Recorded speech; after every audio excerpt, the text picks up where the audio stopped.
Hi tears, இன்னைக்கு வந்து afternoon routine தான் வந்து பார்க்க போகிறோம். ஸோ லஞ்ச்க்கு வந்துட்டு நான் இன்றைக்கி என்ன ரெடி பண்ணியிருக்கேன்னா, மிளகு ரசம் வச்சுட்டு அதுக்கப்புறம் பார்த்திங்கன்னா பீட்ரூட் பொரியல் வந்து ரெடி பண்ணியிருந்தேன்.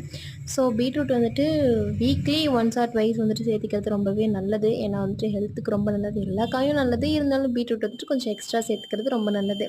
ஸோ தாளிப்புலாம் போட்டு முடிச்சுட்டு அதுக்கப்புறம் பார்த்திங்கன்னா, இதில் அந்த பீட்ரூட்டில் வந்து பார்த்திங்கன்னா தேங்காய் சேர்த்து செய்யும்போது டேஸ்ட் வந்து இன்னுமே வந்து சூப்பராக இருக்கும். ஸோ நீங்கள் வந்துட்டு இது வரைக்கும் ட்ரை பண்ணல அப்படின்னா மறக்காம வந்துட்டு ட்ரை பண்ணி பாருங்கள். லஞ்ச் வேலைலாம் வந்துட்டு முடிச்சுட்டு பார்த்தீங்கன்னா, நான் மேலே ரூமுக்கு போயிட்டேன் படிக்கிறதுக்கு. ஸோ தும்மலுக்குன்னே பிறந்தவங்க வந்துட்டு இருப்பாங்க இல்லைங்களா? அதில் நானும் ஒருத்தி. ஸோ அதனால் வந்துட்டு தும்மல் அடிக்கடி வரும்னு சொல்லிட்டு ஃப்ளாஸ்கில் வந்துட்டு சுடு தண்ணி வச்சு எடுத்துகிட்டு போயிட்டேன். நெக்ஸ்ட் வந்து பார்த்தீங்கன்னா, செடிங்கலாம் வந்துட்டு பார்த்து ரொம்ப நாள் ஆன மாரி இருக்கு. ஏன்னா, நான் வந்து தண்ணி ஊத்துறதே இல்ல செடிக்கு. என்னோட ஹஸ்பண்ட் தான் வந்துட்டு தண்ணி ஊத்திட்டுருக்காரு. ஸோ அதனால எப்படி இருக்குன்னு சொல்லிட்டு எல்லாம் பார்த்துட்டுருந்தேன். முலாம்பழம் வந்துட்டு அழகா குட்டியா இப்ப தான் வந்திருக்கு. ஸோ மத்த செடிங்களும் வந்துட்டு ரொம்பவே நல்லாயிருக்கு. அண்ட் தேங்க் யூ ஃபார் வாட்சிங். மறக்காம நம்ம சேனல சப்ஸ்கிரைப்